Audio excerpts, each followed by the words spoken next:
ప్రభునందు ప్రియులారా, మీ అందరికీ ప్రభువైన యేసుక్రీస్తు నామమున శుభములు. కృతజ్ఞతాస్తుతులు, కృతజ్ఞతార్పణ, కృతజ్ఞత బలి. నేటి ధ్యానం కొరకు 100వ కీర్తన 4వ చరణాన్ని చదువుకుందాం. కృతజ్ఞతార్పణలు చెల్లించుచు ఆయన గుమ్మములలో ప్రవేశించుడి. తూర్పు ఆఫ్రికాలోని కిలిమంజారాలో చాగా అనే తెగవారు కృతజ్ఞత తెలపటానికి అవలంబించే ఒక ప్రత్యేక పద్ధతిని గురించి మిల్డ్రెడ్ టెంగ్బామ్ అనే మిషనరీ తెలిపింది. ఒకరోజు ఆమె భర్త పట్టణం నుండి తిరిగి వస్తుండగా ఒక వ్యక్తి ఎంతో కష్టంగా నడుస్తూ వెళ్ళటం చూశాడు. అతడు అనారోగ్యంగా ఉన్నాడు. మిషనరీ ఎంతో ఇష్టంగా అతన్ని కారులో ఎక్కించుకొని అతన్ని ఇంటి వద్ద దింపాడు. చాలా రోజుల తర్వాత ఆ వ్యక్తి టెంగ్బామ్ దంపతుల యొద్దకు ఒక పెద్ద అరటిగెలను మోసుకొచ్చాడు.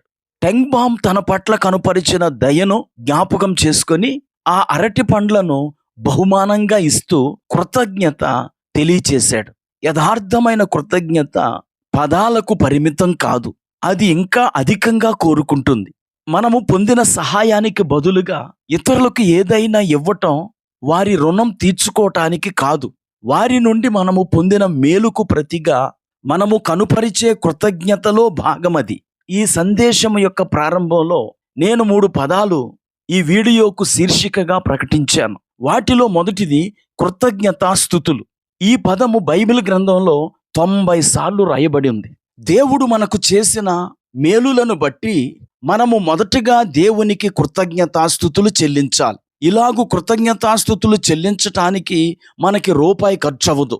దావీదు మందసాన్ని తీసుకొచ్చిన పిదప ఆ మందసము దగ్గర సేవ చేయటానికి ఒక గాయక బృందాన్ని ఏర్పాటు చేసి ఆ గాయక బృందానికి ఆసాపును నాయకుడిగా చేసి ఒక స్తుతి గీతాన్ని తయారు చేసి ఆసాపుకిచ్చి మీరు ఇలాగు స్తుతించమని చెప్పాడు.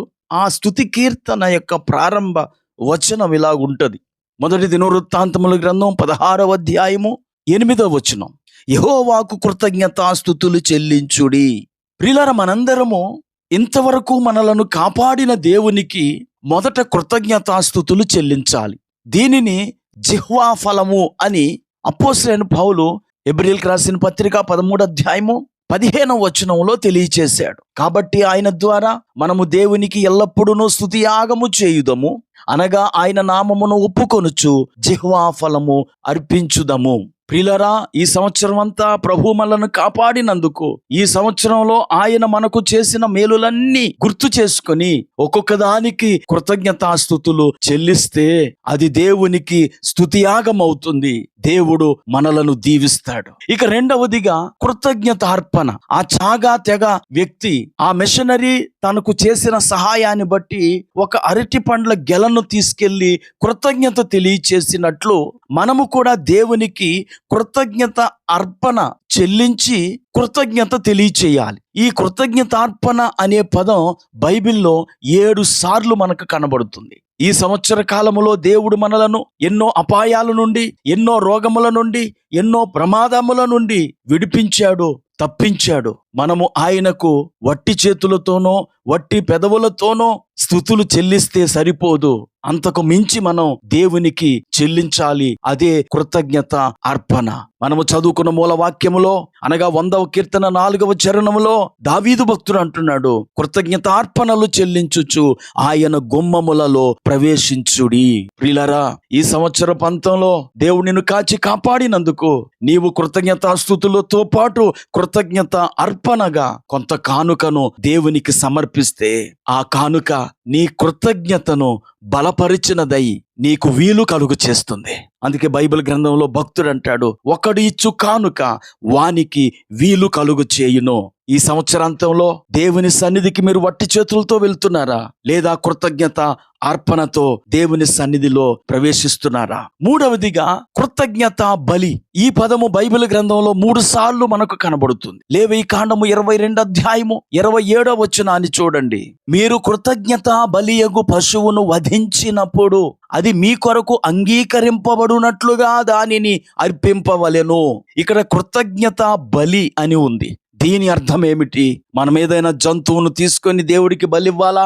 కాదండి. మన జీవితాన్నే దేవునికి బలిగా సమర్పించుకోవాలి. అనగా దేవుడు మనను కాచి కాపాడినందుకు ఇక పాపము చేయనని, నీ కొరకు జీవిస్తానని, నిన్ను ప్రేమిస్తానని దేవునికి మాట ఇవ్వటమే కృతజ్ఞత బలి. ఈ మాటలు వింటున్న ప్రియ స్నేహితులారా, ఇప్పుడే పాపాన్ని విడిచిపెట్టి దేవునికి మిమ్మల్ని మీరు సమర్పించుకోనండి. అదే కృతజ్ఞత బలి. ప్రార్థన చేసుకుందాం. కృపాకనికరము కలిగిన మా తండ్రి, నీకు వందనాలు. సంవత్సరం అంతా మీరు మమ్మల్ని కాచి కాపాడినందుకు మొదట మేము జిహ్వా ఫలముగా కృతజ్ఞత స్తుతులు చెల్లిస్తున్నాం. రెండవదిగా కృతజ్ఞత అర్పణ, మాకున్న దానిలో నుంచి కొంత కానుకను నీకు సమర్పిస్తున్నాం. మూడవదిగా ఇక పాపము చేయమని మా జీవితాలు నీకు సమర్పించుకుంటున్నామని తీర్మానం చేసుకుంటున్నాం. మా ఈ అర్పణలను అంగీకరించి ఆశీర్వదించమని యేసుక్రీస్తు నామమున ప్రార్థించి వేడుకుంటున్నాం.